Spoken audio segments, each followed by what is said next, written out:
Familiares do pescador que morreu após ser atingido por um pedaço de estrutura de um viaduto continuam lutando na justiça para responsabilizar o município pela morte do pai. Já se passaram mais de 2 anos desde o acidente que matou Cláudio Oliveira Santos, de 54 anos, neste viaduto que liga a Avenida 7 à Cidade Baixa, na Gamboa. O pescador passava pelo local quando foi atingido por uma pedra que despencou do viaduto, que estava em obras. De acordo com o filho de Cláudio, não havia nenhuma sinalização informando sobre os riscos de passar pela calçada. Eu vendo peixe, eu trabalho com peixe, eu passei com meu carro de mão, encontrei meu pai subindo aqui em uma boate que vai descendo aqui, na descida do bairro. Ele vinha subindo, quando eu cheguei na minha casa que eu recebi a notícia, a má notícia, que meu pai acabou de acontecer um acidente e não tinha nada fechado. E toda obra que eles fazem aqui, eles fechavam tudo com madeirite. E dessa vez não foi fechado. A pedra despencou, atingindo a cabeça do pescador de uma altura superior a 3 metros. Cláudio morreu na hora. A filha da vítima disse que a prefeitura, responsável pela obra, nunca amparou a família. Isso que é uma justiça da gente, do nosso pai. Entendeu? Que era uma pessoa digna, íntegra, trabalhava, ajudava os filhos. Entendeu? E nesse momento estamos desamparados. Entendeu? Com essa situação toda. Restou aos familiares entrar na justiça para tentar responsabilizar o município pela morte do pescador, mas o processo esbarra na morosidade da justiça baiana. Por ser na justiça comum, que é diferente da justiça federal ou daquela justiça trabalhista, ela é um pouco mais lenta, ela é morosa, e por ser contra um município, por ser contra o estado ou município, ele ainda se torna ainda mais lento do que o comum. E nessa fase agora o processo está concluso, esperando a decisão.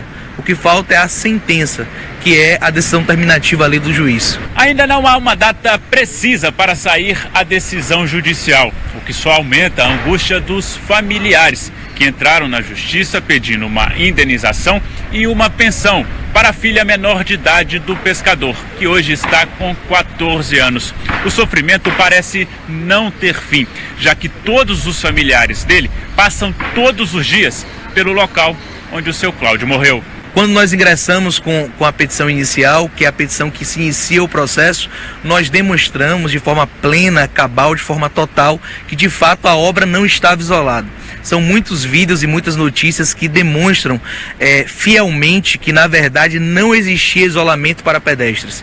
E tem fotos, vídeos e diversos. Inclusive o isolamento só foi feito muito depois do horário do acidente. Atualmente o viaduto está reformado, as obras foram concluídas e a estrutura de concreto foi substituída por uma base metálica. Os filhos de Cláudio moram na Gamboa de Baixo e não há como evitar o local do acidente. Além da espera por uma resposta da justiça, a alegação do município de que o responsável pelo acidente foi o próprio pescador deixa os filhos de Cláudio revoltados. Meu pai era um ser humano, meu pai era um amigo, para mim era tudo que eu tinha na minha vida. Então me desestruturou, hoje eu passo aqui, eu só enxergo meu pai praticamente e não vejo a pessoa. E a pessoa, quando eu precisava, era meu ombro amigo. E hoje o Estado está alegando coisas que não tem nada a ver. Como é que a pessoa sabia que a pedra ia cair, a pessoa ia para cima de uma pedra para morrer? Não existe. É um sofrimento, né?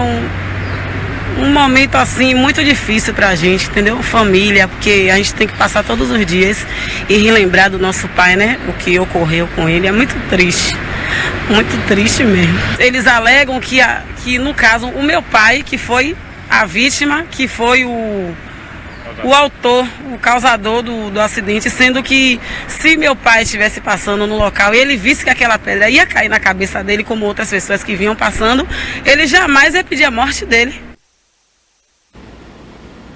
Eita, meu querido Calil, isso marcou, né? A estrutura nossa é velha já de alguns anos, séculos e seculóides. Quis o destino que uma pedra daí caísse na cabeça de um pobre pescador que subia e descia aí para vender o peixinho dele. Matou o pescador, Calil. E agora? Matou e nós batemos muito nessa situação, cobrando as autoridades, e o Tribunal de Justiça da Bahia informou que a última movimentação do processo diz respeito a uma juntada de documento que foi realizada dia 22 de janeiro deste ano. Na ocasião, segundo a nota do Tribunal de Justiça, a autora do processo pediu prosseguimento do feito. Anteriormente, dia 16 de janeiro, foi emitida uma certidão solicitando a intimação de provas das partes envolvidas em um prazo de até 10 dias úteis. Só que esse prazo começa a ser contado a partir da intimação das partes no processo. Ou seja, a pessoa tem que primeiro receber a intimação para, a partir daí, começar a contar os 10 dias úteis. A autora já se manifestou no dia 22 de janeiro, já o município de Salvador foi intimado sexta-feira da semana passada, dia 25, e tem o dobro de tempo para apresentar provas, ou seja, 20 dias. Então, desta maneira, o município tem até o dia 14 de fevereiro para apresentar as provas. Zé. Essa família não está sozinha. Só digo isso.